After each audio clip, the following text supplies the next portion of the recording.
Bom, aqui é o Ronaldo Costa para o canal Vida no Espírito Santo e o nosso assunto de hoje é a fé que nos leva a orar. Manda, Senhor, teu Espírito edifica a minha vida, Espírito Santo. Manda, Senhor, teu Espírito edifica a minha vida, Espírito Santo. Basílio Magno nos diz que pede e não recebe porque você pede sem perseverança. Meu irmão, olha só, hoje nós queremos com esse vídeo dizer para você que quem reza acredita em Deus e quem diz acreditar em Deus reza. Eu me recordo do arcebispo de Palmares, já falecido, Dom Henrique Soares. Ele dizia que quem não reza é ateu, não é verdade? O ateu, ele não acredita em Deus e por isso não fala com Deus. Mas a gente, aqueles que dizem acreditar no Senhor, por que não rezam? E olha só como é que isso vai de encontro ao que São Basílio Magno está nos dizendo. Nós não temos perseverança na oração. Por isso, hoje eu trouxe aqui o Evangelho de Lucas, capítulo 18, versículos de 1 a 8, aonde Jesus vem falar da parábola da viúva e do juiz. Jesus lhe propôs uma parábola para mostrar-lhes a necessidade de orar sempre e nunca desistir. Numa cidade havia um juiz que não tinha temor a Deus nem respeito por homem algum. Na mesma cidade havia uma viúva que procurava o juiz e lhe pedia: faz-me justiça contra o meu adversário. Durante muito tempo o juiz se recusou. Por fim pensou: não tenho temor a Deus, nem respeito por homem algum, mas como essa viúva está me importunando, vou fazer-lhe a justiça, para que não venha por fim a me agredir. E o Senhor acrescentou: escutai bem o que diz esse juiz injusto.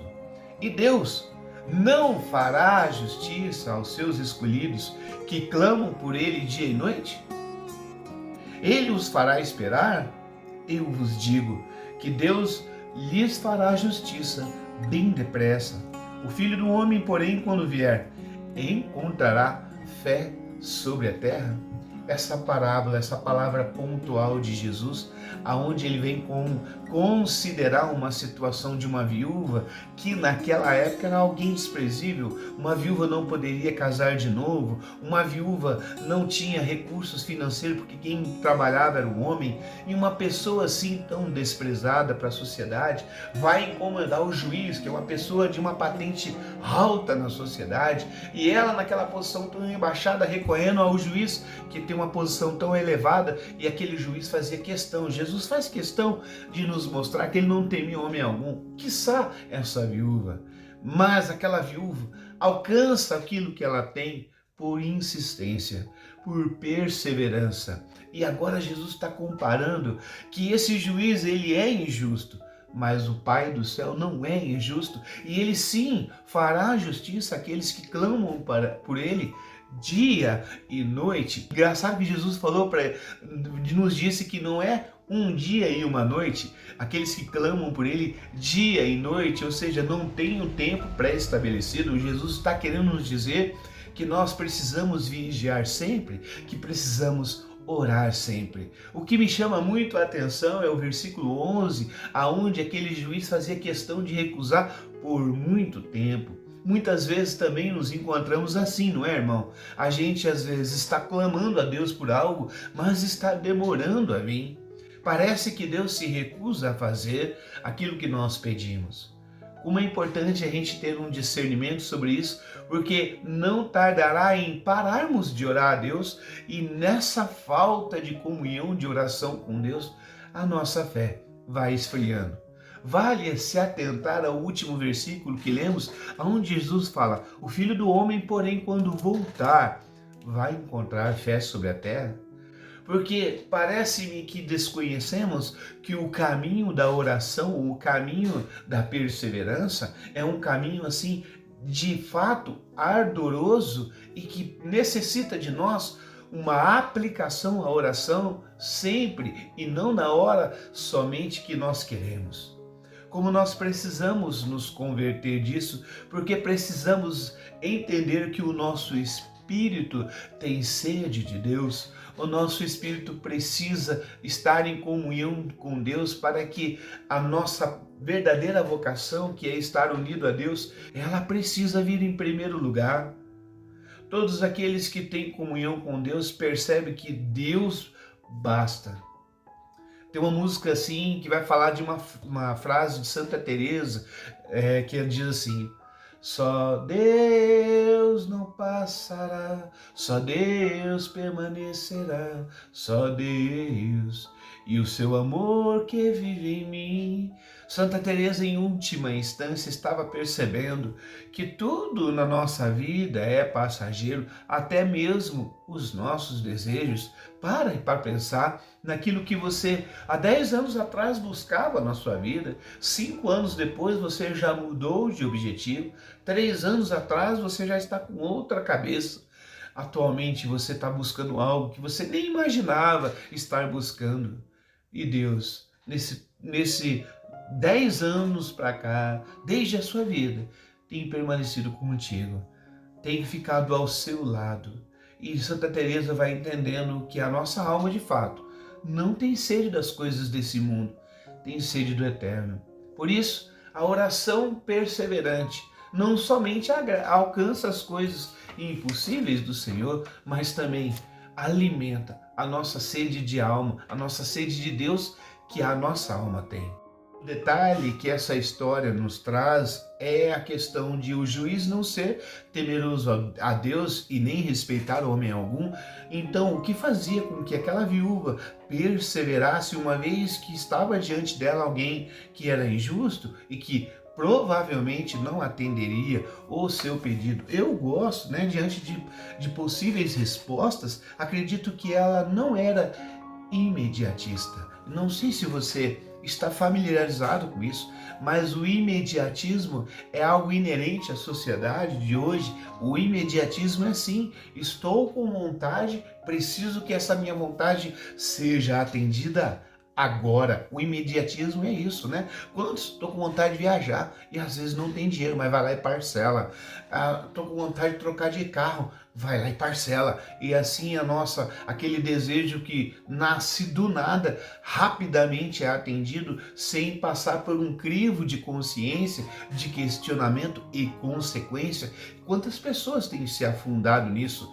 Só que esse imediatismo interfere diretamente na nossa relação com Deus. Jesus também está mostrando isso através da perseverança da mulher, que não era imediatista. Ela acreditava e perseverava, mesmo diante de alguém injusto, como aquele juiz. Ela pensava: ele é injusto, mas o Deus a quem eu acredito, demore o tempo que precisar, vai entrar no coração daquele juiz e a minha oração será atendida. E na contramão desse mundo tão imediatista, eu trago aqui para você o que São João Crisóstomo nos afirma: nada se compara em valor à oração. Ela torna possível o que é impossível, fácil o que é difícil. É impossível que caia em pecado o homem que reza. Perdão pelo sininho da notificação, acabei esquecendo de desligar. Mas voltando aqui ao que São João Crisóstomo nos diz, veja como isso vai de encontro àquilo que estamos falando nesse vídeo desde o início. Nada é comparável à oração. Por quê? Porque pela oração o nosso contato íntimo com Deus vem à tona. A nossa sede da alma é saciada. Portanto, também essa mesma oração nos toca e nos aproxima de um poder sobrenatural em pessoa, que é o próprio Deus. Esse Deus que para ele nada é impossível. Por isso, irmão, traga agora no seu coração aquilo que é a sua prece mais necessária na sua vida, aquilo que você vem pedindo há algum tempo. Traga agora no seu coração a esse Deus que espera escutar a sua fala, que espera ouvir a sua voz e que espera de você uma vigilância, uma perseverança na oração. Veja bem, não é somente aquilo que você pede a Deus que chegará a você. O próprio Deus se doará a você em pessoa. Esse Deus que quer fazer-se comunhão com você. Agora também, além dessa comunhão que a própria pessoa dele nos realiza totalmente, ele pode atender o pedido que você traz no seu coração. Finalizamos aqui com os versículos 7 e 8 que lemos no começo do Evangelho. E Deus não fará justiça aos seus escolhidos que clamam a Ele dia e noite, e Ele os fará esperar? Eu, o Senhor, vos digo que Deus lhe fará justiça bem depressa. O Filho do Homem, porém, quando vier, encontrará fé sobre a terra? Lembre-se do que diz Dom Henrique Soares: quem não reza é ateu. Agora também traga a reflexão. Você tem dito às pessoas que você é cristão, mas você tem orado? Porque cristão que é cristão, ora. Cristão que é cristão, fala com Deus. Se você não faz isso, irmão, você está mais para ateu. E Deus hoje chama você para esse relacionamento. Amém? Vamos finalizar aqui com uma oração. Deus misericordioso e clemente, conheces o meu coração e a minha vontade, purifica os meus pensamentos, para que eu possa servir-te com bondade. Inflamai o meu coração de zelo, para que te agradeça de coração purificado. Que teu Espírito me ilumine o meu entendimento e me leve a conhecer sempre mais a verdade. Que me auxilie o poder do teu Espírito e me defenda dos perigos em toda parte. Amém. Em nome do Pai, do Filho e do Espírito Santo. Amém. Até a próxima, irmão.